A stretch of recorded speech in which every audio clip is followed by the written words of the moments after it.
On to today's Q&A.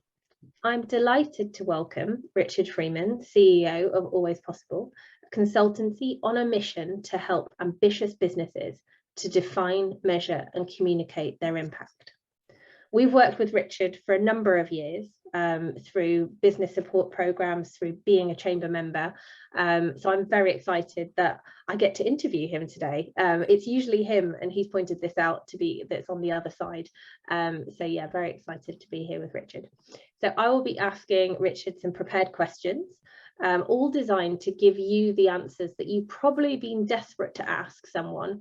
So it's a big question to kick us off, and welcome, Richard. Hello.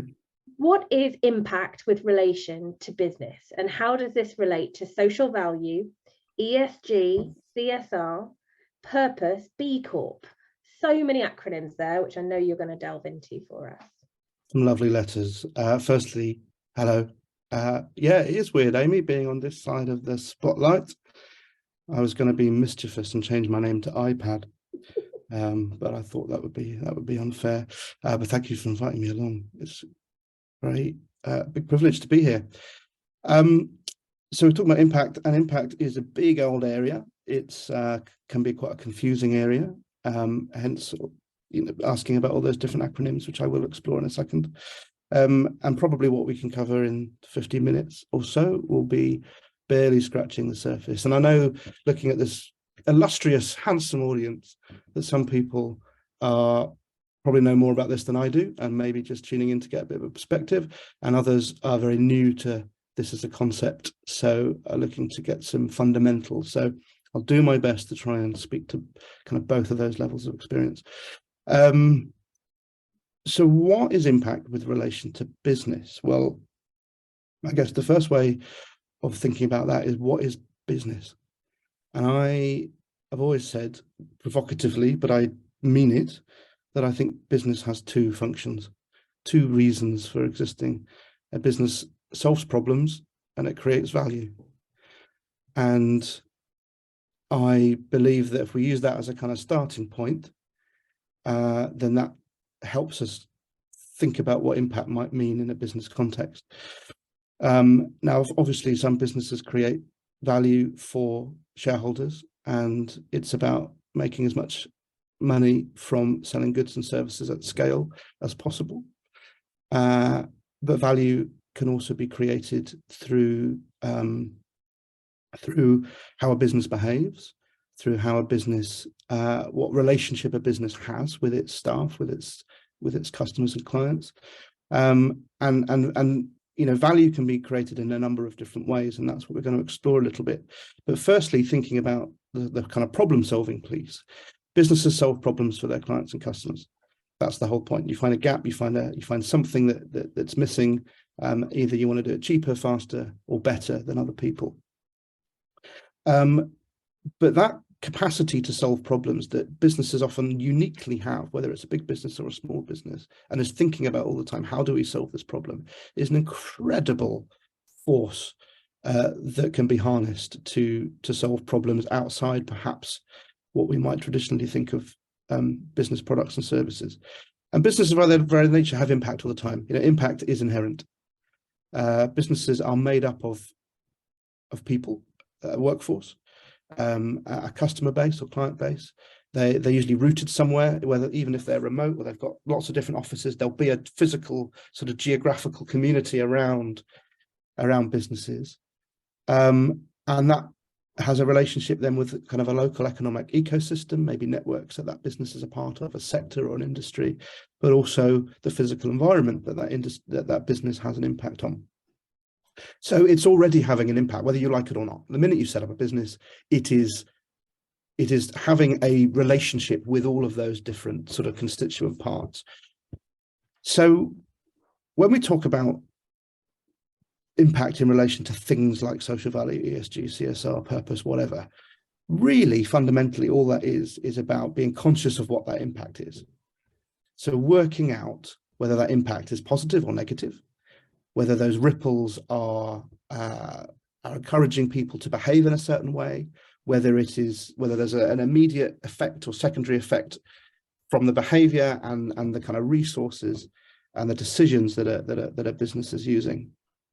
And once you start to be conscious of that, that then means that you're making some decisions about whether you want it to be positive or negative and how far you want that to go.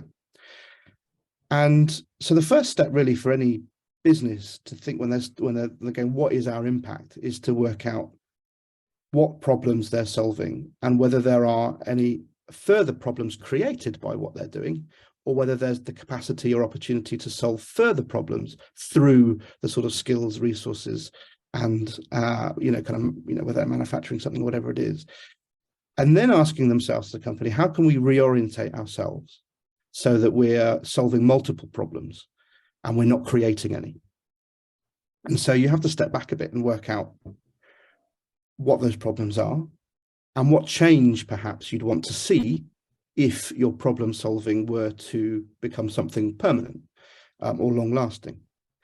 And so what we encourage businesses to do is think about, what do we need to change if we're going to solve problems beyond the immediate? What does sustainability look like? And sustainability at this moment, I'm talking about in this broader sense. That just means the capacity to keep on going and to keep growing and building and to keep the wheels on the road. When we talk about it in terms of environmental, it's intrinsically linked, because we don't have businesses unless we are protecting everything around us. But when we think about it in terms of us as a business, where are we going? What are we doing?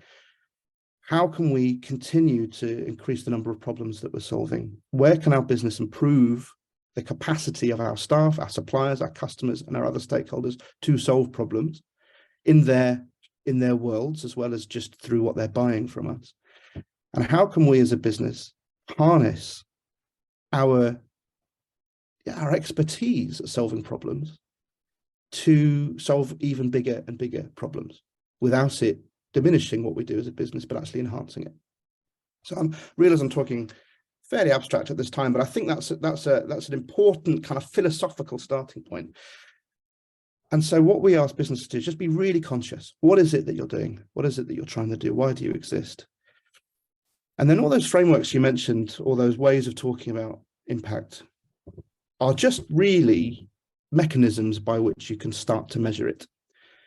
So social value with a capital S and a capital V, people will be probably aware of as a kind of an agreed financial way to measure positive impact and problem solving.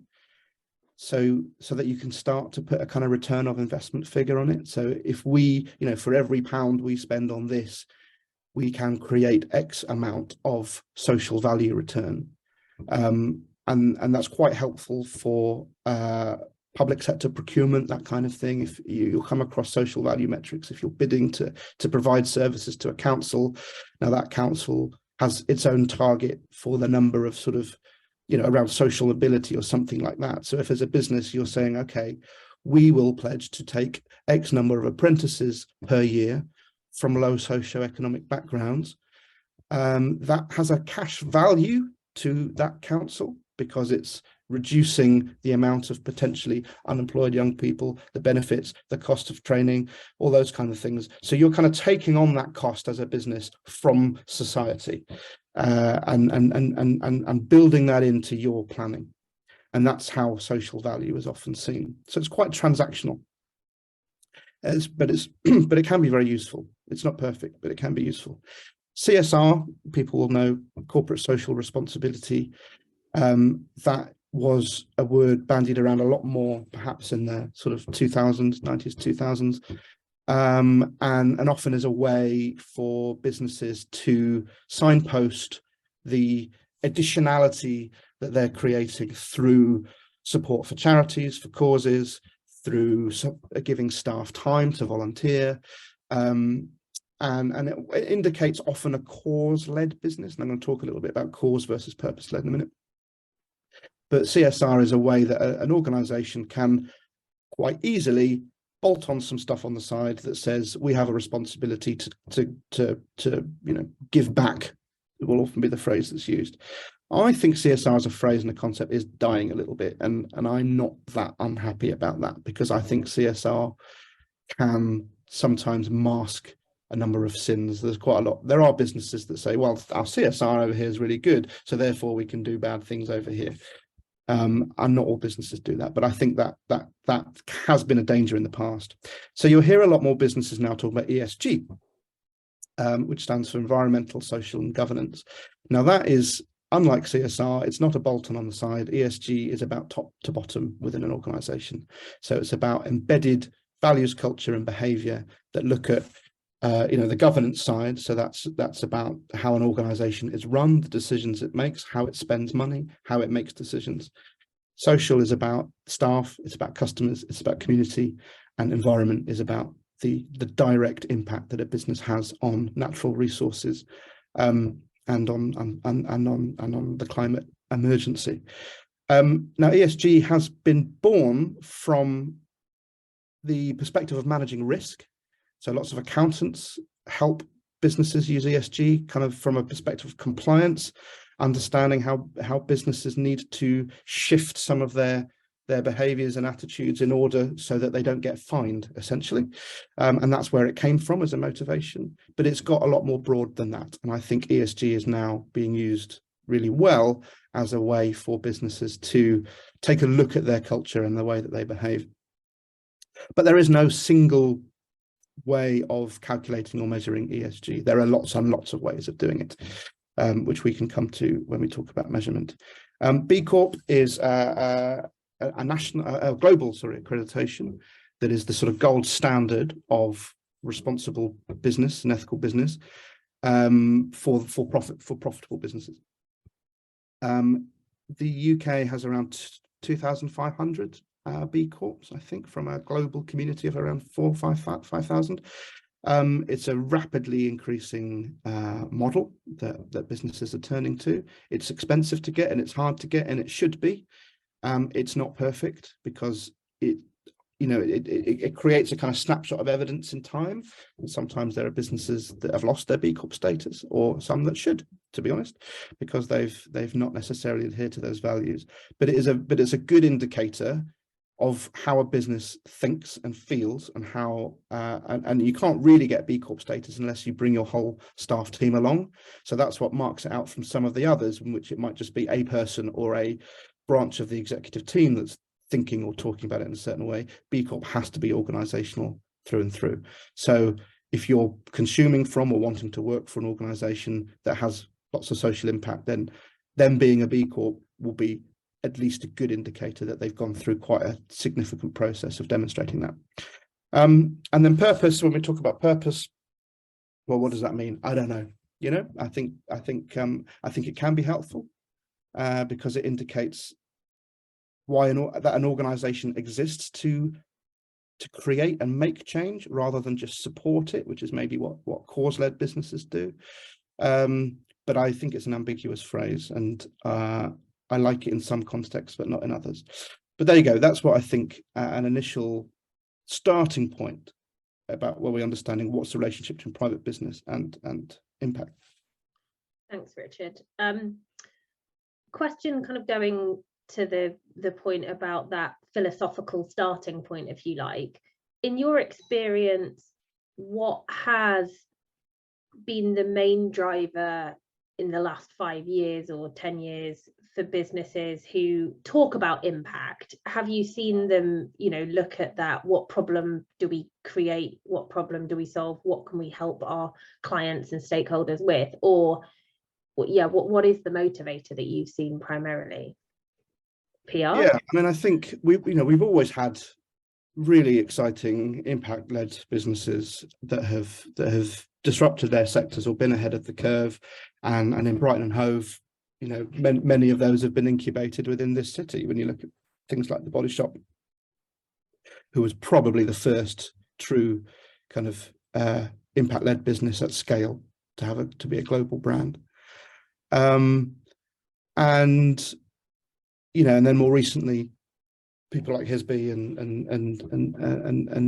others that have disrupted their sectors really consciously. So some businesses have always had that motivation, but I think it's definitely true and fair to say that we've seen quite a big change in the last 5 years in terms of our clients and others where the conversations moved from how do we look good, how do we look like we care beyond what we sell, to being how, okay, actually, how do we do this better?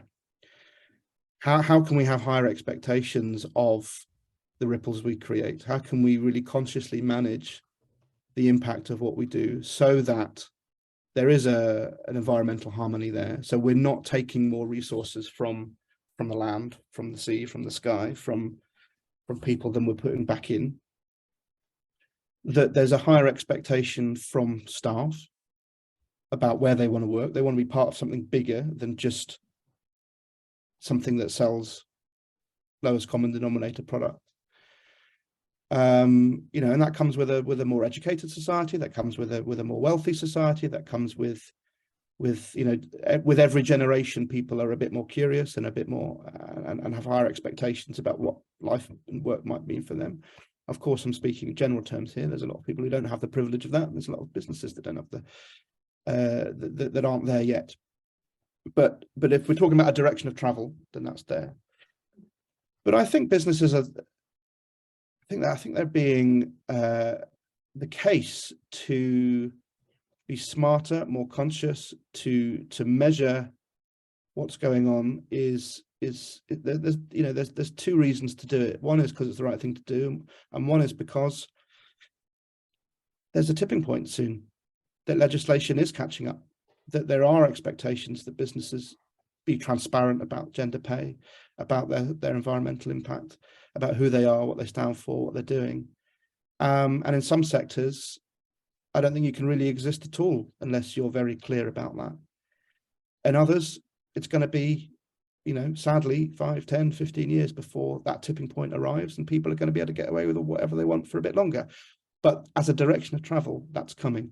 And so whether you're motivated by, well, we want to do it because we want to be different and we want to lead this conversation, or whether you're doing it because, well, if we don't, we're going to be sued, then, to be honest, fine, either way. But it does mean that businesses are thinking very, very differently about who they are and what they want. Yeah. And I think customers are as well. Not as quickly as I would like. I could say here, the reason people are thinking more carefully about their sustainability and their well-being and so on is because customers are demanding it. Well, not yet, not fully, but they will. And I think that listening and understanding audiences and customers is really important. And even in a cost of living crisis, where of course price is the your cat's a delight. He's very into impact. Yeah, well, he's having a big one. Listening to audiences and customers, companies are having to do that much more frequently than they were once upon a time. And consumer behavior is changing, and the pandemic has definitely led to different consumer behaviors. And even in a cost of living crisis, price is going to be king, absolutely, but it's not the only driver. Yeah. I guess this neatly segues us on to our second question, which is around, I don't know if there's anything else you want to add around why would private businesses be interested in this? Well, I guess to flip it, why would they not be interested? And we need to be honest that there are many reasons why businesses don't do this. It's expensive, or could be expensive. They might not have the culture in place.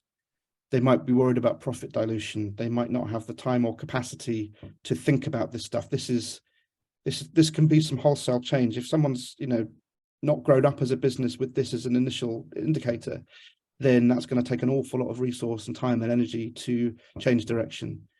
They might think this is just the tofu eating wokerati, to quote a phrase, trying to dilute capitalism, and there's a political agenda here. Politics is a big deal. Kemi Badenoch stood up when she was in the running to become the Conservative Party leader and Prime Minister, and said all these businesses talking about purpose should be struck off. We don't need them. She said it's a distraction. Business is there to make money and to create jobs, and and that's a message coming from politics. So understandably, there'll be some businesses a bit scared to counter that. So fair enough. they're fair enough that they are conversations happening and that people are worried about that. But, you know, as Henry Ford said, if we listened to politicians and we listened to customers and took them at face value, and they just said, when he was talking about cars, trying to sell cars, he said, all we would have ended up is with faster horses. So actually it is an imperative for businesses to maybe be a bit more creative, to look ahead a bit further than just what's in front of them and what the politics and consumers are immediately saying, and to think about, okay, where are we going to be in 10 years time? Where are we going to be in 20 years time? What does the planet need? What do our staff need? What do our consumers need? And to be a bit bolder and a bit braver with that. And so the businesses, so why should businesses be interested in this? Because I think this is the future of where business is going. This is about, you know, impact is about human stories. It's about logical planning. It's about using data to be able to better understand what's coming and where it's going. It's about communication, storytelling, to be able to talk about who you are and why you are. We know that people are interested in where things come from now and how they're made. In a competitive marketplace, those that thrive and stand out are those that can better explain and justify the decisions they're making. It's not just about cheapest or quickest anymore. And the cheapest and quickest ones are often get a lot of criticism for abandoning this stuff. So yeah, I think it's, you know, the businesses that are making the case for this are not seeing impact as an on the side thing. They're seeing it as absolutely fundamental to their commercial growth, because it informs who they are, what they're selling, how they're selling it, why they're selling it. And if you get that right, then the market is just can really open up. Thank you. And now moving on to defining impact. How would you define impact? Well, I think every business needs to define its own impact. And I think, you know, like I said, it's a broad topic. You can talk about, you know, anything. It covers all forms of well-being and welfare. It covers all aspects of social environmental governance. You know, these are big topics, and there are very, very few businesses that are going to be absolutely nailing everything and feel also, you know, on top of all their sort of operations and compliance and blah, blah, blah. This is a process, it's a conversation, it's a journey. So when we talk about defining impact, the work we do with businesses is to help them work out why they're doing what they're doing, and to consider essentially how do they point everyone in the same direction. Now, you might say that's a business vision. And I think it is. I think it's absolutely tied to a business vision. We often use a model called a theory of change, which is about an organization working out how it might change something or how it might solve a problem aligned with its behavior and activity. But the key thing is, when you're defining your impact, is to have everybody, staff, suppliers, customers, shareholders, funders, whatever, however you're structured, to be in some consensus about that direction of travel. And then once you've understood what that direction of travel is and what possible impact you might have, then you can start to work backwards and think about, okay, how do we do that? What do we do? What does that look like? And I think a lot of people, what I'm seeing at the moment with frameworks in things like CSR, ESG, B Corp, they're kind of jumping to the execution first. Let's get that ISO 39594, whatever. Let's tick these boxes, because that demonstrates that we're doing good stuff. Now, often that's because people are doing really good stuff, but they jump to the execution of it and the kind of demonstration of it, perhaps before they consider the strategy of why they're doing it. And I think that kind of whole definition piece comes in when an organization just steps back and go, why is this important to us? Because we're a collection of individuals with all sorts of different passions and interests and needs. And we're a business that is in this sector doing this thing, and this is our growth plan. So why on earth would we go down that route, which could be quite expensive and could be quite risky and gets us into provocative conversations? Why is that important to us? And that, when you've worked that out, that is the definition. And you go, right, okay, the reason we're going down that route is because if we don't, we won't exist. Or we're going down that route because it's important to us, it's important to our customers, important to our shareholders. So let's really double down on that. Let's make that what we're famous for, beyond just what we sell or what our logo is. And so good work starts with the why, which is a classic business thing. Everyone's seen Simon Sinek's TED Talk. You start with your why when it comes to marketing. Well, it starts with your why when it comes to impact. And you need to be honest. So what if we don't do it? How long have we, does it matter if we didn't do it? What if we did it all out? What if we did it slowly? Who should we be consulting and informing on this? What are the outcomes that we want to see? How do we know what success looks like? Is this a never-ending story, or are there markers and milestones that we could get to? And more importantly, how could this be not about just what we do, but about what happens because of what we do?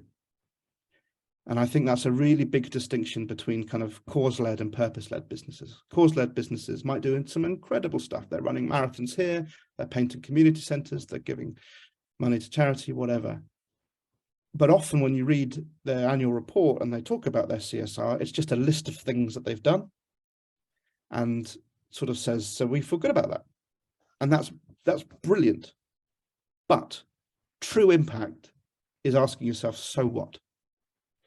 Okay, so we raised a load of money, we painted the community centres, we did some volunteering. What did that do? What if we hadn't done that? What if someone else had done that? Why is us doing that the most important thing in this circumstance? Okay, we've planted some trees to offset our carbon. Great. So what? What do we know about what that's done? How can we intrinsically link the benefit that has to society to the decisions we're making and the choices that we're executing and the way that we are building our business? And that's when it gets really exciting, actually, when people start to look at those ripples, those first wave, second wave, third wave ripples. And then your definition of your impact starts to become more detailed, starts to become more nuanced. And then as a business, you can start to really go down some quite interesting partnership and collaboration routes. You can start to properly embed that impact within your design, your marketing, your products. But start with just knowing why this is important to you. Thanks, Richard. So moving on to, once you've defined it, how do you measure it? How do you measure impact? I know you've mentioned a few tools and mechanisms in how the ways that people can do that, but yeah, it's the single biggest challenge in this whole conversation, and the thing that most people struggle with, and to be honest, I think the thing that puts most people off. And I can understand that, and it's not always easy, but we think it's probably easier than most people are kind of setting out, because we're in a digital age, we're in a data age. We as businesses, whether you are a care home or you are making cars, you're going to be collecting lots of information, or there'll be lots of information points that kind of set out what you're doing, how you're doing it, who you're doing it with. And usually that's in order to grow the financials of the business, so that delivery can become more efficient, so that marketing can be put in the right place, so that economic growth and financial growth, profitability, so on, can be and resources can be better used and allocated. That's often what that data is used for.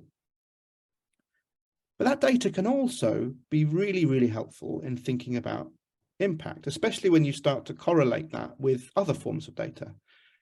So there's the numericals, but when you start to then correlate that with observations, okay, so your team meetings, are there anecdotes, are there things, are there conversations that have happened, are there events that you guys have been invited to on the back of something that you've done, or a product that you've put out there? Is it opening up doors into some areas? So lots of people don't track that. They just go along and just do it. But actually, you know, we've been working with lots of professional service firms that are taking part in conversations and debates around sustainability, that are putting their staff on all sorts of different kind of training around mental health, first aid and things like that, how to support colleagues and things. But they're doing it fairly kind of ad hoc and a little bit sort of sporadic here and there. But actually, what if you then started to correlate doing that with some of the data that is in your business performance? Has that impacted on that? Has something changed there? What about if you start to correlate that with customer feedback? Are there particular trends or words or phrases being used in customer feedback beyond "this was a great product, thank you, you're the cheapest," with people starting to say, actually, this was great because you know, I've bought this knowing that this is much more circular economy in its provenance than the brand I used to buy from? Are you tracking, you know, what people are saying on social media? Not just seeing that as a purely marketing thing, but seeing that as feedback about what matters to people. You can also start to do more numerical feedback, having a look at, you know, if you are doing a partnership with a charity, go back to them after 6 weeks, 10 weeks, 12 weeks, 6 months. Keep going back and saying, after that thing that we did together, what changed? Did anything happen? Have you had more people come and participate in what you're doing as a result of it? Was there a return on the money that we put in? And we find that so many times that, you know, companies will do a fundraising thing, give some money to charity, and then that's it. That's the end of the conversation. Well, why? That's going to have enabled something. That's going to have helped something happen or unlock it. So when you start to think about it like that, and it's just tweaking the data you're collecting, adding a little bit more, maybe thinking about how you can add an extra couple of questions onto a customer feedback survey, seeing if what you think matters does matter to them around your impact, talking to your partners, stakeholders, and then getting, you know, if you can have the luxury of getting some data analysts to look at your business performance data and start to map, okay, when you started making decisions about this, or when you started doing some more stuff with your impact over here, did that have a direct impact on your performance? 9 times out of 10, it did. You know, and we're working with some really traditional firms in accountancy and construction and things like that, that have really struggled to get their heads around the fact that doing all the impact stuff could drive some of their growth as a business. But when you start to drill down to it, it nearly always, there's evidence that it has. And I think when you're thinking about measuring impact and bringing all of those things into play, then when you do start to go for some of those more compliance accreditations, whether it's B Corp or whether it's ISO figures and things like that, that stuff is so much easier to demonstrate and evidence. But we encourage people to have a bit of a strategy first. Look at what it is that you're already measuring, what you've already got evidence of, and see how you can start to pull that into some impact measurement as well. Lots of tools for doing it, lots of ways of being able to use data in multiple ways. But just because it's still quite a new conversation for a lot of businesses to think like that. And the tradition has been just to list activities rather than to really ask that so what question. Yeah, I think so that could be the single most, I think for any business about anything, say something and then ask so what. I think that could be quite transformative. So thank you for sharing that and asking questions, you know, being inquisitive and curious about what's happened. So the best impact led businesses are the ones that are transparent about what's not working as much as what is working. And you know, I know we're going to you're going to ask me about some local case studies, but I think for me, what always makes people stand out as an organization that's living its impact and demonstrating it fully is those that say, we haven't done this yet. You know, we had a target of this and we're not there, but this is what we have done. And this was our journey towards it. This is why we didn't manage to do it. And actually that dialogue itself has a load of impact because it brings other people into the conversation. Those that were worried that, oh, well, we haven't got the resources to hit that, you know, we can't ever be like them. But seeing them say, you know, we struggled with this. I mean, Tony's Chocolonely, I always give an example. I'm sure most people have come across that brand now, which was a very niche sort of social enterprise brand that's now global and in most stores. their social impact report last year was amazing, because, and the bit I found most amazing was when they had a whole section on failure. And they said, oh, you know, our single mission as a chocolate company is to end child slavery in the cocoa supply chain. That's our one mission in terms of our purpose.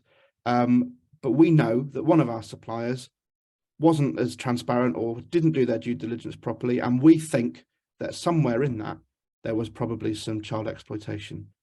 So we failed in our one mission, but we've not failed in our journey towards it.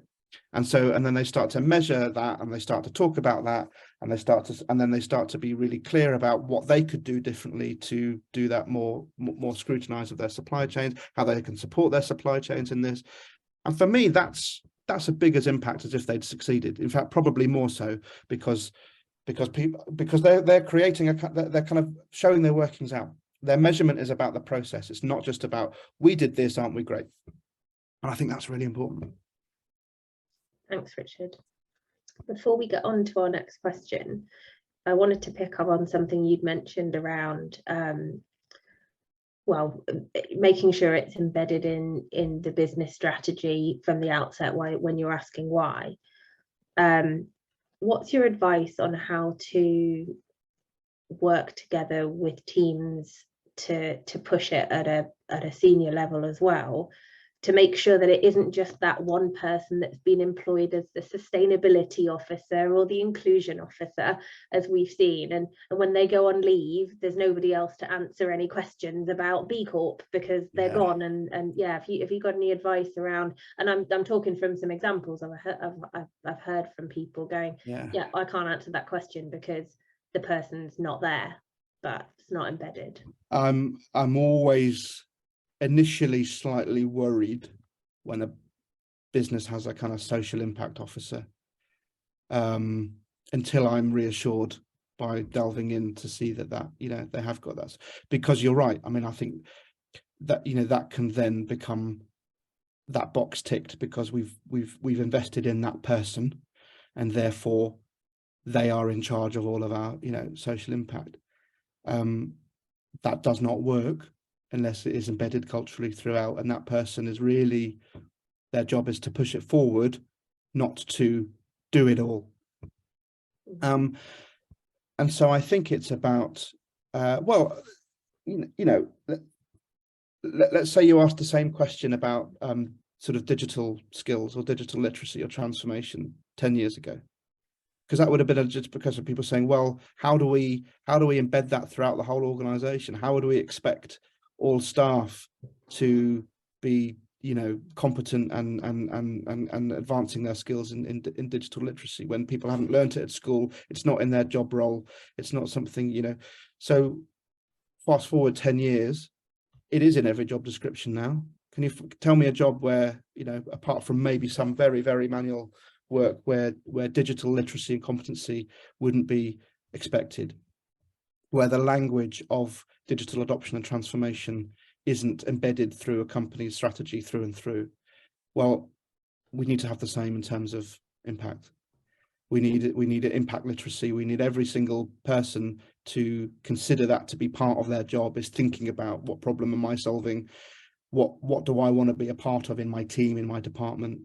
You know, where could we be innovating and thinking? Where could we be reducing waste? Where could we be spotting signs of kind of poor culture or burnout internally? How could we be managing up as well as managing down? Of course, it takes leadership to enable that to be a culture, you know, where that works. But you can absolutely, and you need to ensure that the entire team is there and brought on board with that. And I think it's, you know, it's looking carefully at the language, making time for it in team meetings, having sections on it in your strategy days, if your away days or whatever, and it not being a bolt-on. That's why I worry about CSR sometimes, because it's, oh, by the way, has anyone done any volunteering this week? Great, we'll chalk that up. But when you're actually saying, okay, how are we doing, you know, against our, who we are, about the stuff that we want to be known for? Where are we? How are we doing? How are you, Rob, in accounts? How are you, Jane, in marketing? Can we be sharing more together about how we're doing this? It has to be a company-wide conversation. Thank you. Well, I guess this links to this next question. Nice. How do you talk about impact without switching everyone off? Yeah, so start internally first. And again, I think there's a lot of businesses, and I've sadly come across too many businesses where outwardly you'd think, you know, this was the most ethical business in the world with some very, very big ambitions and broad values. But when you go and start to talk to the team internally, it was something that, you know, was maybe agreed between the executive team and the comms office, but really hasn't got anywhere else. And it will topple over. It won't work. You'll be called out. You'll end up like Brewdog. Don't have that as your model. So in terms of talking about impact, you have to be comfortable talking about it internally. You have to see it as organizational development, not as a sort of add-on. It needs to be linked to performance. It needs to be linked to learning and development. It needs to be linked to you know, staff innovation and where, you know, listen to people, see where good ideas are coming from. The whole organization, there'll be people who really understand and are listening to what customers and clients want, you know, bring that into the mix. And don't be afraid to kind of reprioritize and deprioritize as you go. See it as a working and learning process that people can feed into. You've got to get that culture right before, I say, you start talking about it externally, because then you don't switch. You know, once you've got it to a point where it's not switching people off internally and seeing it as, oh, that thing again, and as something that actually drives who they are, then it doesn't become preachy. It doesn't become evangelical. It doesn't become some notch on a, you know, a marketing plan. It just becomes who you are.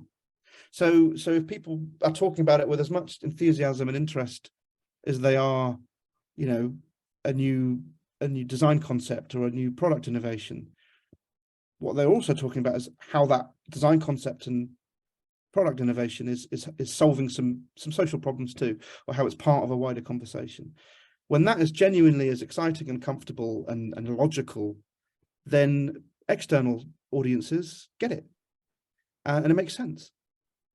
Where it doesn't make sense is where it's clearly just jars. It doesn't where people are going, you know, we want to talk about our impact over here doing this amazing, extraordinary thing. And people are going, what? But you're a big polluting, you just, you know, the news story I read yesterday, you just flooded a lake with oil. What?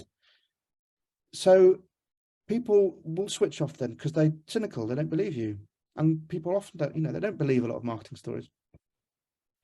So you've got to have that internal culture right first. And then if it's just part of your communication rather than an add-on, then it works, you know, and that's where I see people whose social impact reports, when they publish them, have maybe replaced other reports that they were doing, because actually that sums up everything that they're doing and how they're thinking. It becomes a bit more of a sort of a report on how they're living out their values and who they are and what they want to do, rather than here's a list of activities that make us saintly.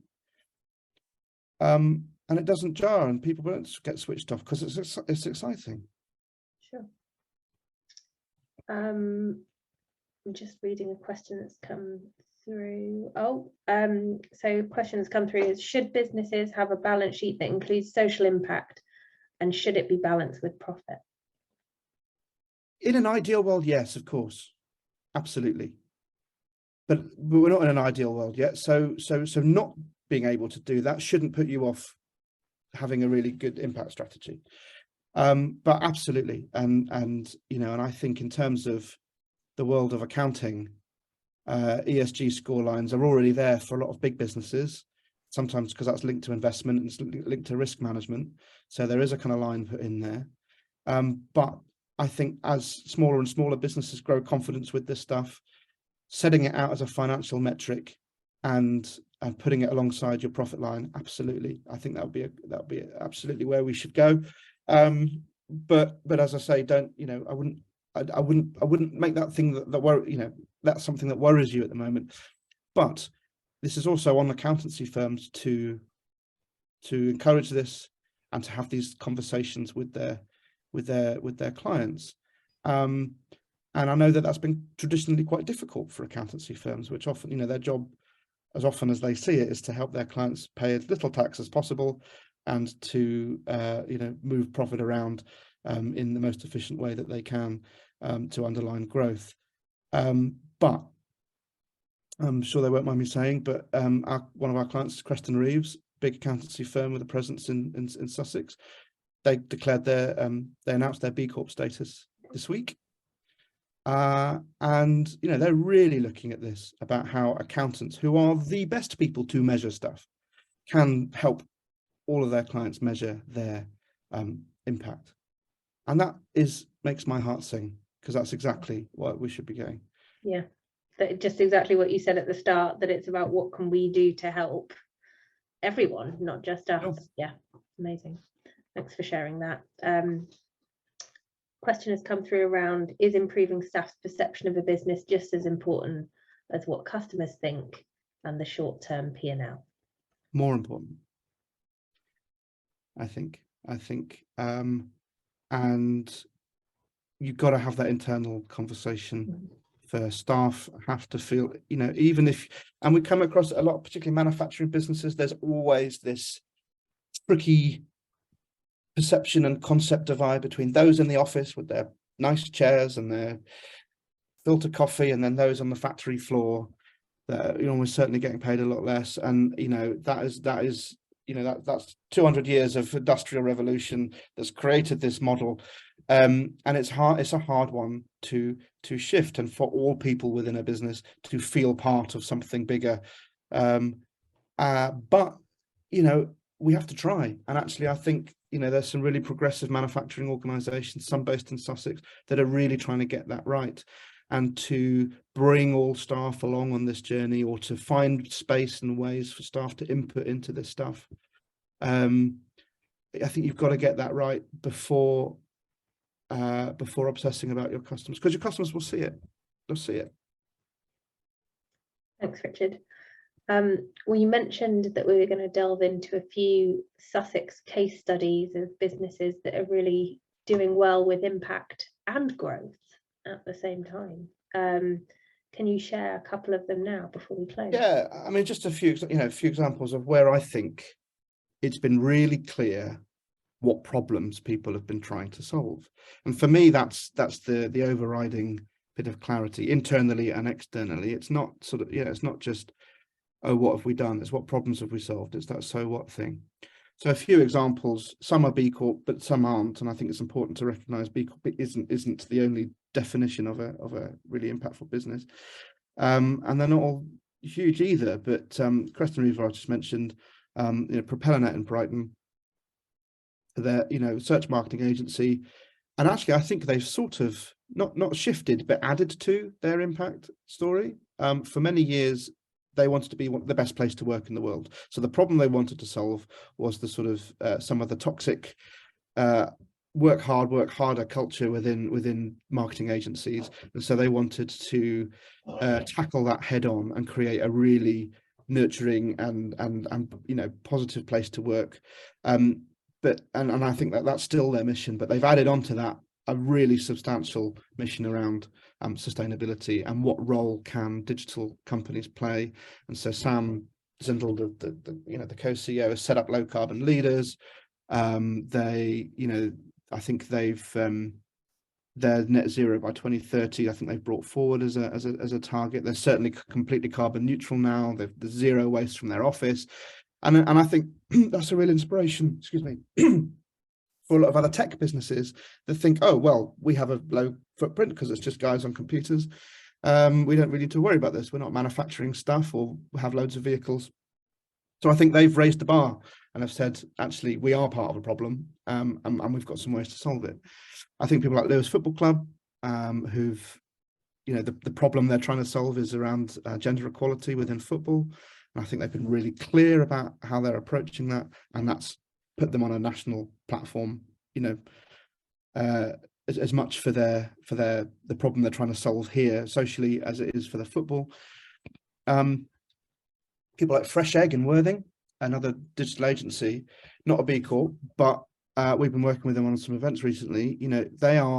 The problem they're trying to solve is around diversity and equality in recruitment. There's a lot of people that don't apply for roles within the tech sector or digital roles because they feel they've got imposter syndrome. They haven't caught up with all the language and all the technology.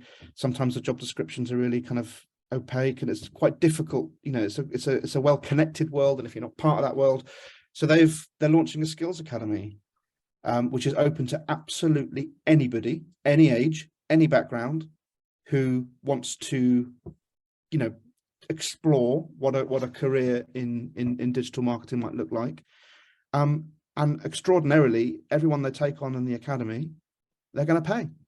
So they'll pay for that training time. You know, they recognise if they're going to get mums back in from you know, women back in from having children, they're going to get older people who are, you know, maybe coming back from retirement. If they're going to get low socioeconomic people in, then they can't expect them to, you know, do unpaid internships or really low paid apprenticeships. So they're paying a decent wage to do that training, to be part of that academy, from which then they hope that they'll obviously get the, you know, the best staff through that, but they'll also, what they want to do is improve the whole sector. They don't mind if people then go on to competitors. That's fine, because it raises the whole game of the industry. And I think that's a really bold thing. And similarly, someone like Beach Green Hotel, tiny little family-run hotel in Lancing, they've got the same approach, but around hospitality. They want their hotel to be a training academy in which they've got hundreds of people coming through, and that they're upskilling the whole area in terms of chefing, because it's a really, you know, difficult roles to fill. Lots of other examples. Brighton Gin, they're doing it with LGBTQ leadership. MPB, Brighton's biggest growing business, doing it around circular economy with kind of camera equipment. Their problem they're trying to solve is stopping camera equipment going into landfill. That is absolutely charging their commercial growth. They are a big business these days. Things like that, you know, where you can see the commercial and the impact completely aligned, because it's solving a commercial problem as well as creating a kind of a ripple out. There's loads of examples locally, and I think that's really exciting. Amazing. Thank you for sharing just a few of those here today. Lots of people to look up to and have conversations with. I think, you know, I think what the beauty of being here in the South Coast, and Richard will know this, is that people do want to collaborate. They do want to have those conversations and learn. So just get out there and ask brilliant questions of brilliant people, and see what you can do alone or together. So thank you so much, Richard, for your time today. It's been a brilliant session. I've been scribbling notes myself while I've been hosting, and the recording will be available afterwards as well, if you'd like to come back to this conversation. So I will leave and say a very big thank you to Richard for your expertise and insight today. Very thought-provoking. I know a number of people have already mentioned that. Can I just ask a quick favour of everybody, and I'll put it in the chat. We've got a little quick scorecard thing. I know they're quite popular at the moment, but they're a way for people to assess their own, where they're at on their own impact journey. And you get a kind of little bit of analysis, bit of diagnosis, which everyone has used it, said is really helpful. So you can find that at alwayspossible.co.uk/report. I'll put it in the chat. Put it in the chat, and we'll share that afterwards, Richard. Yeah, it takes 3 minutes. Fantastic. Brilliant. Well, yeah, thank you so much, Richard. Very quickly, before you all go off to either have a late lunch or crack on with the rest of your afternoon, for those of you who are new to Brighton Chamber, we're a not-for-profit independent membership organisation with the aim of helping businesses and charities and social enterprises in Brighton and the surrounding areas to meet each other, to learn, prime example of that today, and grow, whatever growth means to them. And if you'd like to find out a bit more about how the Chamber could help you, do get in touch with myself or one of the team, and we'd be happy to arrange a chat. And yeah, we look forward to seeing you at another Chamber event soon. So have a wonderful rest of your afternoon, everyone. Thank you for coming. Thank you so much.